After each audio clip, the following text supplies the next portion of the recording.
This meeting of the Board of Trustees Committee on Audit and Compliance is now called to order. We'll now take up the following items for approval. Action item 1A is the approval of the minutes of the January 22nd, 2024 meeting. I move the approval of action item 1A. Do I have a second? Oh, sorry. Do I have a second? Good, thank you. Any discussion? All in favor? Aye. Aye. All opposed? Any abstentions? Okay, that action item is unanimously approved. I would now like to address action item 1B1, the policy calendar. Item 1B1 is a resolution to approve a contract with Grant Thornton LLP to provide the university with audit and tax services. The university requires an external certified public accounting firm to provide audit and tax services. These services include performing annual audits of the university's consolidated financial statements, the senior college portion of the university's financial statements for inclusion in New York State's financial statements and federal programs. The firm will also provide tax preparation and filing services. The university is seeking approval from the Board of Trustees to authorize a 5-year contract in the amount of $4,115,130.34 with Grant Thornton LLP to provide audit and tax services. Senior Vice Chancellor and Chief Financial Officer Sharif Solomon is available to respond to any inquiries on this contract. I move for the approval of policy item 1B1. Anybody? Do I have a second? Thank you. Any discussion? Anybody have any questions? I will Please. only, without saying anything about I was part of the review committee, there was no question that this was the right thing, and there were some astoundingly good reasons why it was the right thing. So, yeah, this is good. Thank you, Professor Benton. Anybody else? All right, then we'll go to a vote. All in favor? Aye.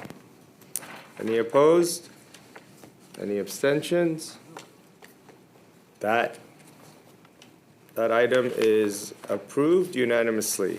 Thank you very much to the committee, Professor Benton, Sarah as well. Thank you very much for all your work. Now we'll move on to the discussion of one more information item. Item 2A is an update on EFPR Group Auditing Firm. I will now call on Deputy Chief Financial Officer Christina Chiappa to provide more information on this item. Thank you, Chair Kim. So the university has a contract with EFPR Group to provide external audit and tax services to 57 of the college's related entities, student associations, auxiliaries, and any of the separate child care centers. This is a part of the reason here today is I want to talk about the extension we're going to be doing. The contract was initially for a 9-year period. 5 years was the initial term with two-year extensions. We're exercising the final 2-year extension right now, which covers the period of fiscal 24 and fiscal 25. The audit and tax services that we're addressing are actually paid by those 57 entities, and that's why we probably don't talk very much about those. But the results of those audits are part of our consolidated financial statements, and we've been doing a consolidated, centralized contract RFP for decades now. You know, for many reasons. It helps obviously with the costs. It also helps us ensure that there's quality in both the financial reporting and standardization, and it helps us also try to meet some of our year-end deadlines. So just wanted to kind of give an information item that this other contract exists, and again, this is funded by the individual entities that the audit is covered by. That's it. Thank you. Does anybody have any questions? Yes, Professor Ben. Wow. What does it mean? because it's funded by the other entities, we don't vote on it? I do not believe that 7 years ago it was voted on. So in theory, each of these separately incorporated entities, right? And I don't want to get too like legal. I'll tell them to jump in if I'm wrong. This was coordinated by the Office of General Counsel, and these are separate corporate entities, right? And they have their own boards, and they have their own audit committees generally. And so there was there was a communication interaction with those boards to accept this as an auditor. So we do this to facilitate that on their behalf. And where, I mean, can that be explained how did they all vote to do this? Yes. Each one individually agreed that this is what they wanted to do? My understanding is, yes, that they coordinated this meeting, again, about 70 years ago. I Do see. this. And there was some sort of a search, I mean, There was an RFP process. there was, Yeah. okay. Oh, yeah. That's more, Yep. and what information does our central auditor get from all these audits? And what do they get to look at in all these audits to check for compliance with things that we would be interested in there being compliance with? I'm gonna start, and if I need Sarah to jump in, I'm gonna do that, but, so our auditors, Grant Thornton, right, do not rely on the opinions of this audit firm for those entities. So the entities in total are not very material to our financial statements. They will include in their test work, when they do our audit, they will include some test work that includes those entities as well, some of that activity. The only exception, the only exception is that we have, there's a couple of dorms that are in auxiliaries, and they rely on the opinion of the auditors for that. It's like it's a technical thing. Did you want to add something? Yeah, just to get a little bit more into specifics, we do share the audited financial statements that get finalized with Grant Thornton. So as the FPR group finalizes and issues the audits, they're shared with Grant Thornton. What they do with those, they're open to ask us questions about them. They might confirm a sample of their bank and investment accounts. And some other procedures depending on, the activity of those related entities. Yeah. Are they obligated to tell us about any findings or exceptions, areas of concern? Yeah. If they find something in the audit, Yeah. just like anything else. Yeah, they share with us their findings in the list, right? You see it in the opinion, first of all, right? If it was anything other than an unqualified opinion, we're looking at that as they come in. And then there's a letter that they issue as part of their wrap-up procedures. Is that, I mean, this just, I mean, I guess my test usually is if we were writing a policy for our relationship with our related entity for financial auditing and accountability and mutual internal controls, would we write this policy? I think we wouldn't. I think it wouldn't pass the laugh test. We would giggle.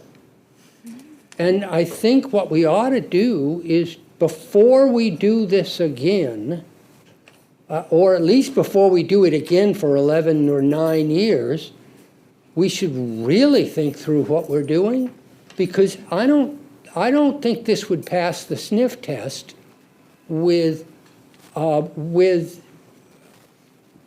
I mean, I'll give you a list. I mean, the state comptroller, the state inspector general, I just don't think that this, I mean, if this is really good and if this is really right, then we ought to be able to explain that in a way that we transparently understand and can see all the sides to. That's my opinion. This is something that like got backed into 8 times and we ended up with where we are, but, Can I just jump in? And, I have a quick question, which is, they're not required to use this group auditing firm. They are, the 57 entities are, yeah. Because in the MOU with each of the foundations, right? So, and this is not the foundations, but I just, as an example, the MOU that was redone and the IG approved, the audit responsibility, we have the ability to audit, which we're going to do as the university, but each of the foundations can choose their own auditor. So, and that's written into the MOU that was approved, and that the state IG looked at when they were looking at these issues a couple of years ago, 2017, I think, was when we did that. So these entities, Gordon, you probably have some history on this a little bit, so maybe you want to jump in. I don't know, maybe it's a good idea to look at the policy again, Well, to your point, but I'm just trying to get more information. I think it's, also out of convenience and cost effectiveness that use the services of one firm as agreed upon. The foundation, for the foundations, I think the default is that because they're separately legal entities, they use their own audit firm. But certainly, if they were to all decide that it was in their best interest, in the university's best interest, to use a single firm, we might reach that point as well, so. Mr. Chairman? Yes. Yeah, I mean, I think your point is well taken, Nat, and I think that ultimately, this is going to come back, right, in a couple of years, and I think there's an opportunity to sort of relook at this, right, and to make sure that it does, right, that it does pass all those points that, decision was made 7 years ago in terms of trying to consolidate all these things under one umbrella. So I think that there's an opportunity. I think your point is a good now point. should be the opportunity, not 2 years from now, when we're looking at the deadline to do something in the teeth.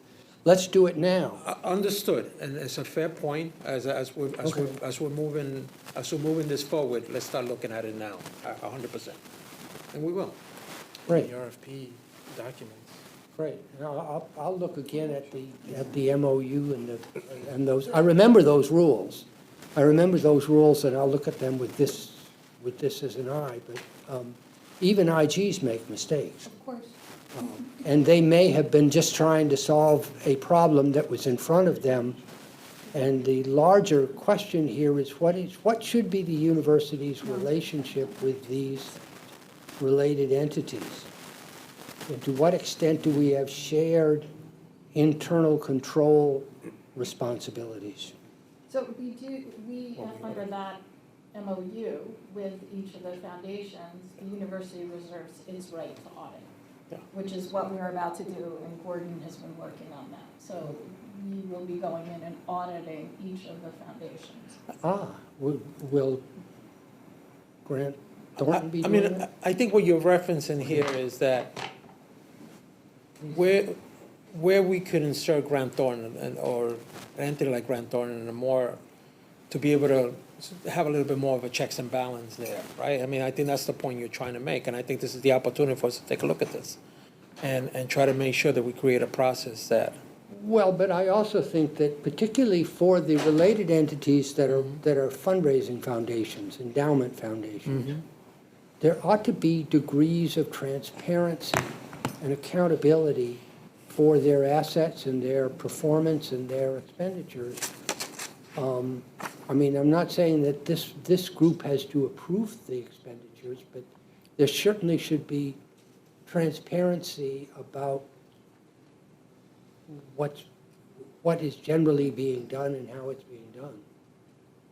Well, as Gail alluded to, I mean, I think that's the point of the audit that is going to be taken on in terms of. Yeah. And there For the are 2 for the points on- foundation. There are Right. 2 points on this. There's another committee, the advancement committee, which is looking at all of the policies. Michael's shaking his head because he's Okay. So the advancement committee under, chaired by Lorraine Cortez Vasquez and Vice Chair Wilkin, is looking at all of the policies related to the foundations.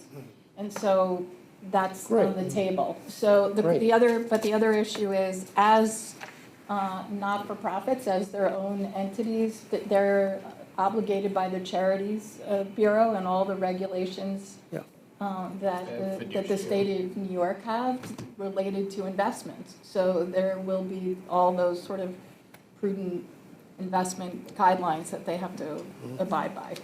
Yeah, but if they're then found to be not doing that, then we're found to be somehow. Well, we, I'm just- that's why we're, This but is that's all why good. we're auditing. This is good. Right, I'm exactly. hearing That's why very we're good auditing. things. Yeah, the Good. mechanism is the audit. Correct. Yeah. No, I think you've raised really good point here, and I think if we can get this started now instead of waiting when we have to renew the contract, then it would be very helpful along the way.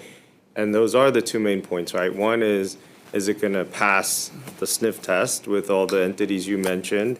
And if this MOU for the foundation is the basis on what we're doing similarly here, the review, if it ends up matching up, then presumably we should be okay with the IG and all the other folks that are saying that. And then I guess the second question is what Professor Benton pointed out. The larger question is what is exactly the relationship, responsibilities, obligations between the entities and CUNY. And so that's the continuing conversation we should have now before we get to that point when we have to make decisions without some kind of overriding framework on what that relationship is. So, yes. Does the, forgive me for this question, but Oh, no. does the, each foundation have to submit their own tax return? Yes. So then if they're in error in their tax return, let's say they make some kind of mistake, is Central responsible? No. The scope of this is not the foundations, it's the auxiliaries, associations. My answer still is no. Childcare centers. And childcare centers. And they have their own independent audit, and then they also have their own tax returns done, as well done. We coordinated the procurement on behalf of all the colleges, but the auditors directly have a relationship with each of these entities. And this construct has been in place for decades, and it actually is mentioned, if you look at the association and auxiliary policies, it actually mentions it in there that this is the way we do our audits, right? We actually source on behalf, as more of like a shared service method to help with the colleges getting their own, to get auditors. Yeah. So that's why really we do this. Maybe that's the reason to review it. We can Not too revisit. long. Yeah, we can revisit. Yep. And I think to your point, there's the legal side of it, and then there's the PR side of it, that if something did go wrong, of course, we get blamed, so Well, you'd get blamed because you're you in get charge. blamed. How collegial. Yes. I just as Professor Benton mentioned and has brought forward, this is something that seems to be consistent with what I believe you're looking to do, or what the trustees would like to move forward on. As an example, as Secretary Horowitz said, we're looking at that in terms of the current policy and procedures for the advancement of the different foundations. And what we are finding there is that needs a thorough review, which is now in the process of happening with Chair Vasquez. So I feel what you're suggesting here is very much warranted in terms of what going forward one would need here in terms of the other organizations. So thank you for bringing that up. Well, Right. great. Great. Great. Thank you. I'm very reassured by this discussion. That's great. Anybody else have anything? All right, we'll move on.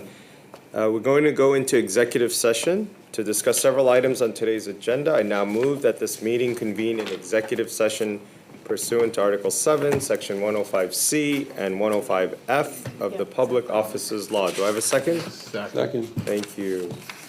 All in favor? Aye. We will now be in executive session. We just need